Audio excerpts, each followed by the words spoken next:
Dan intisari semua ajarannya adalah ketiga perbaikan tersebut, sedangkan segenap peraturan lainnya merupakan sarana-sarana untuk perbaikan itu. Seperti halnya seorang dokter yang dalam usahanya memulihkan kembali kesehatan pasiennya, sewaktu-waktu perlu melakukan pembedahan dan kadang-kadang hanya mengoleskan salep, demikian pula. Ajaran Al-Quran Syarif, solidaritasnya terhadap umat manusia telah melakukan tindakan-tindakan seperti itu, sesuai dengan kondisi masing-masing.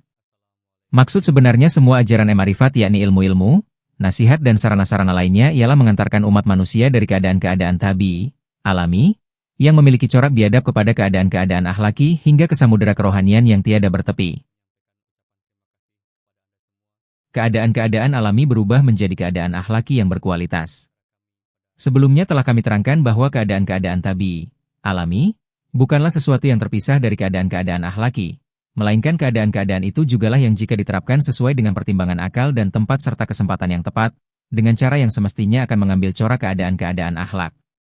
Selama hal itu tidak dilakukan berdasarkan perbaikan dan pertimbangan akal serta ma'rifat tidak peduli betapapun hal itu sangat menyerupai akhlak pada hakikatnya itu bukan akhlak, melainkan hanya dorongan naluri yang mengalir tanpa kendali. Seperti halnya jika seekor anjing atau seekor kambing yang menampakkan kecintaan atau kepatuhan kepada majikannya maka kita tidak akan mengatakan anjing itu berakhlak, dan tidak pula akan menyebut kambing itu beradab. Demikian pula kita tidak dapat berkata serigala atau singa berakhlak buruk karena faktor kebuasannya. Melainkan sebagaimana telah disebutkan keadaan akhlaki itu mulai berlaku setelah bertindak sesuai dengan pertimbangan akal dan ketepatan waktu. Orang yang tidak menggunakan akal serta pikirannya adalah seperti bayi-bayi yang hati dan akalnya belum dinaungi daya pikir, atau seperti orang gila yang kehilangan akal dan kebijakan. Jelaslah bahwa seorang bayi atau orang gila kadang-kadang memperlihatkan tingkah laku yang nampaknya seperti akhlak, akan tetapi tiada orang arif yang dapat menamakannya akhlak, sebab tingkah laku tersebut tidak terbit dari sumber penalaran dan pertimbangan, melainkan hanya timbul secara tabii, alami, oleh rangsangan-rangsangan. Misalnya bayi manusia begitu lahir serta-merta mencari buah dada ibunya. Dan anak ayam begitu menetas langsung lari untuk mematuk biji-bijian. Anak lintah mewarisi kebiasaan induknya, anak ular menampakkan kebiasaan-kebiasaan ular, dan anak singa memperlihatkan kebiasaan-kebiasaan singa.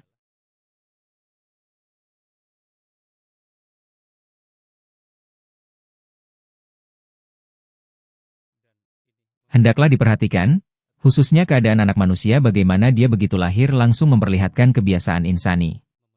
Dan tatkala ia telah mencapai usia 1 sampai 1,5 tahun, maka kebiasaan-kebiasaan tabiinya, alaminya, nampak semakin nyata. Misalnya, sebagaimana ia menangis pada masa-masa awal. Kini ia menangis lebih keras dibandingkan dengan sebelumnya. Begitu pula senyumnya berubah menjadi tertawa terbahak-bahak. Matanya pun memperlihatkan tanda bahwa ia mulai melihat dengan sengaja. Pada usia ini timbul pula suatu gejala lainnya yang bersifat tabii, alami, yaitu memperlihatkan suka atau tidak sukanya melalui gerak-gerik, dan ia ingin memukul atau ingin memberi sesuatu kepada orang lain. Akan tetapi semua gerak-gerik ini sesungguhnya hal tabii, alami. Jadi, seperti halnya bayi tadi ada juga manusia biadab yang sedikit sekali memiliki nalar manusiawi. Dia pun hanya sekedar memperlihatkan gerakan-gerakan alami dalam setiap ucapan, perbuatan, gerak dan diamnya, dan dia mengikuti gejolak-gejolak alaminya. Tiada suatu perkara timbul darinya yang merupakan hasil pikiran dan pertimbangan kekuatan batin, melainkan segala sesuatu yang timbul dari dalam dirinya secara tabii, alami, terus mengalir berdasarkan rangsangan-rangsangan dari luar. Mungkin saja gejolak-gejolak tabii, alami, yang keluar dari dalam dirinya akibat dari suatu rangsangan tidak semuanya buruk, bahkan diantaranya ada beberapa yang menyerupai akhlak baik, akan tetapi di dalamnya tidak terdapat campur tangan pemikiran dan pertimbangan akal. Kalaupun ada campur tangan akal dan pikiran dalam kadar tertentu, tetapi dikarenakan gejolak alami lebih dominan maka hal itu tidak layak dipercaya. Justru sesuatu yang lebih dominanlah yang dianggap dapat dipercaya.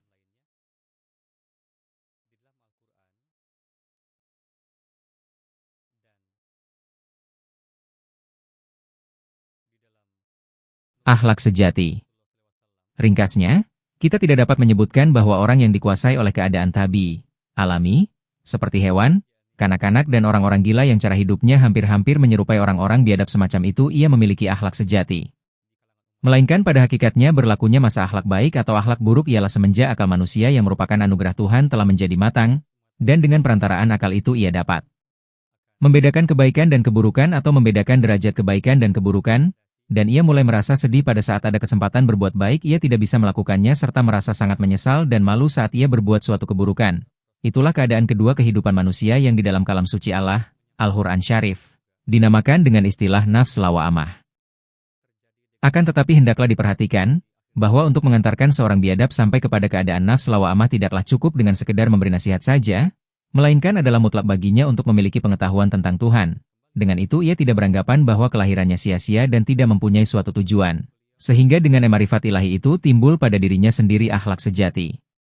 Oleh sebab itu Allah Ta'ala bersamaan dengan itu menekankan masalah ma'rifat, pengetahuan tentang Tuhan yang sejati, dan dia memberi keyakinan bahwa di dalam setiap amal serta akhlak terkandung suatu konsekuensi yang dapat mengakibatkan kelezatan ruhani ataupun siksaan ruhani di dalam hidupnya, yang akan menampakkan dampak-dampaknya secara nyata di dalam kehidupan kedua, akhirat.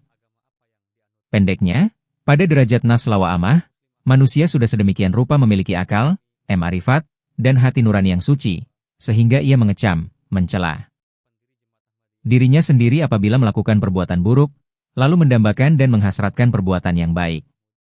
Pada derajat itulah manusia memperoleh akhlak fadilah, akhlak yang tinggi mulia.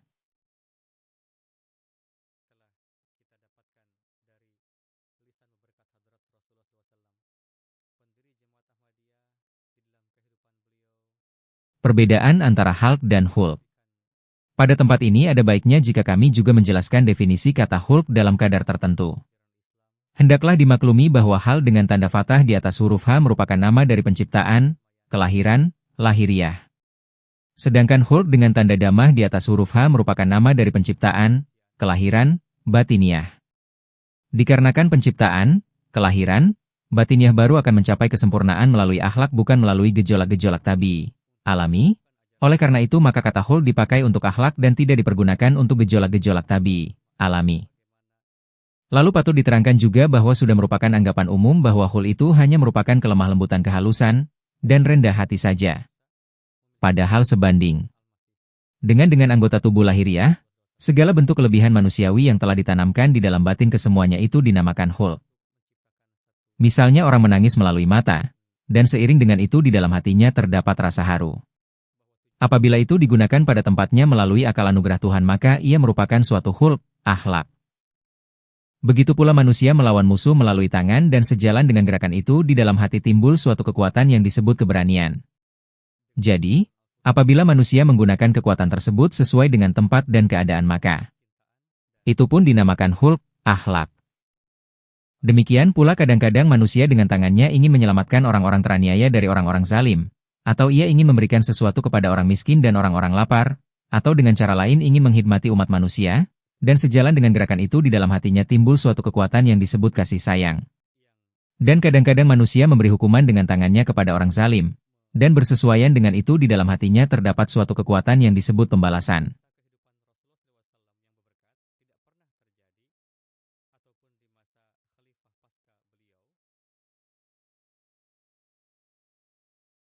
Kadang-kadang manusia tidak ingin membalas serangan dengan serangan dan membiarkan saja perbuatan zalim itu. Seiring dengan gerakan tersebut di dalam hatinya terdapat suatu kekuatan yang disebut maaf dan sabar.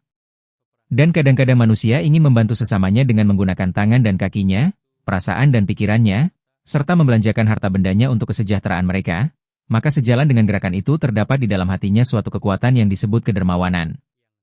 Pendek kata, apabila manusia menggunakan semua kekuatan tersebut sesuai dengan tempat dan keadaan, maka pada waktu itu kekuatan-kekuatan tersebut dinamakan khulq, akhlak. Allah Ta'ala berfirman kepada Nabi Muhammad SAW, yakni, engkau menempati, memiliki, khulq, akhlak, yang agung. Jadi, sesuai penjelasan itu artinya adalah bahwa, segala macam akhlak, murah hati, berani, adil, kasih sayang, dermawan, jujur, bijaksana dan sebagainya terhimpun di dalam diri engkau. Ringkasnya, sekian banyak kekuatan alami yang terdapat di dalam hati manusia seperti sikap hormat, santun, tulus hati, murah hati, cemburu, tabah, rendah hati, bersih hati, adil, setia kawan, keberanian, kedermawanan, maaf, sabar, baik hati, lurus hati, setia, dan sebagainya, apabila semua keadaan tabii, alami, Ini ditampilkan sesuai dengan tempat dan kesempatan serta mengikutkan pertimbangan akal dan pikiran, maka semua akan dinamakan akhlak. Semua sifat yang pada hakikatnya merupakan keadaan-keadaan tabii, alami, serta gejolak-gejolak tabii, alami, manusia, dan kesemuanya itu baru dapat disebut akhlak apabila digunakan dengan sengaja sesuai tempat dan keadaan. Oleh karena di antara potensi-potensi tabii, alami, manusia terdapat suatu potensi sebagai makhluk hidup yang maju. Maka dengan menganut agama yang benar, dengan berkumpul bersama orang-orang baik dan dengan ajaran yang suci, maka gejolak-gejolak tabii, alami, semacam itu dapat diubahnya menjadi akhlak. Dan hal ini tidak dimiliki oleh makhluk lainnya.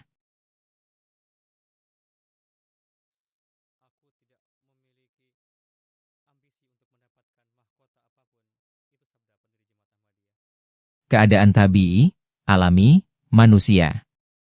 Sekarang kami akan membahas perbaikan pertama berkaitan dengan keadaan-keadaan tabii, alami, yang paling rendah, salah satu di antara 3 perbaikan dari Al-Quran Syarif yang menduduki derajat paling bawah. Perbaikan ini merupakan salah satu bagian dari akhlak yang disebut adab, sopan santun. Yakni adab, sopan santun, yang dengan menerapkannya orang-orang biadab dapat menjadi seimbang, normal, dalam perkara-perkara tabii, alami makan, minum, kawin, dan tata cara peradaban lainnya serta melepaskannya dari kehidupan liar bagai hewan berkaki 4 atau binatang buas. Sebagaimana firman Allah Ta'ala dalam Al-Quran Syarif berkenaan dengan seluruh adab, sopan santun, tersebut. Telah diharamkan atasmu untuk mengawini ibu-ibumu dan anak-anak perempuanmu dan saudara-saudara perempuanmu dan saudara-saudara perempuan bapakmu dan saudara perempuan ibumu, dan anak-anak perempuan saudara laki-lakimu dan anak-anak perempuan saudara perempuanmu dan ibu-ibumu yang menyusui kamu, dan saudara-saudara perempuan sepesusuan dengan emu, dan ibu-ibu istri-istrimu dan anak-anak tiri perempuanmu yang ada dalam pemeliharaanmu yang lahir dari istri-istrimu yang telah kamu campuri. Tetapi, jika kamu belum bercampur dengan mereka, maka tiada dosa bagimu. Mengawini anak tiri itu, dan diharamkan istri-istri anak-anak lelakimu yang lahir dari sulbimu, anak kandung, dan juga diharamkan bagimu mengumpulkan 2 orang perempuan bersaudara sebagai istri-istrimu, kecuali apa yang telah lampau. Quran Surat An-Nisa, pukul 4.24. 30. Tidak halal bagimu mewarisi perempuan-perempuan dengan paksa. Quran Surat An-Nisa, pukul 4.20.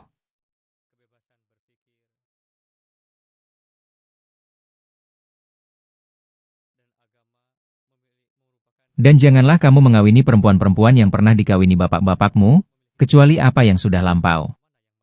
Quran Surat An-Nisa, pukul 4.23. 32. Telah dihalalkan bagimu segala barang yang baik. Dan dihalalkan bagimu wanita-wanita yang memelihara kehormatan dari antara wanita-wanita mukmin dan wanita-wanita yang memelihara kehormatan dari antara orang-orang yang diberi kitab sebelum kamu, apabila kamu memberikan kepada mereka mas kawin mereka untuk nikah dengan sah dan bukan untuk berbuat zina, dan tidak pula untuk menjadikan gundik-gundik. Quran Surat Al-Maidah, 5:6. Dan janganlah kamu membunuh dirimu. Quran Surat An-Nisa, pukul 4.30. 34. Dan janganlah kamu membunuh anak-anakmu. Quran Surat Al-An'am, 6:152. 35. Janganlah kamu masuk ke dalam rumah, yang bukan rumahmu sendiri, sebelum kamu minta izin dan memberi salam kepada penghuninya. Quran Surat An-Nur, 24-28. 36. Dan jika kamu tidak mendapati seorang pun di dalamnya, maka janganlah masuk ke dalamnya, sebelum kamu diberi izin. Dan jika dikatakan kepadamu, kembalilah, maka kembali sajalah, yang demikian itu lebih suci bagimu. Quran Surat An-Nur, 24-28. 37. Dan, masukilah rumah-rumah dari pintu-pintunya. Quran Surat Al-Baqarah, 2190. 38. Dan, apabila kamu diberi ucapan salam, maka ucapkanlah salam yang lebih baik daripada itu, atau sekurang-kurangnya balaslah sebandingnya. Quran Surat An-Nisa, 4:87. 39. Sesungguhnya arak dan judi dan berhala-berhala dan panah-panah undi hanyalah suatu kejijikan dari perbuatan syaitan. Maka jauhilah semua itu supaya kamu berjaya. Quran Surat Al-Maidah, 5:91. Diharamkan bagimu daging hewan yang mati dengan sendirinya, dan darah dan daging babi, dan hewan yang disembelih dengan menyebut nama yang lain selain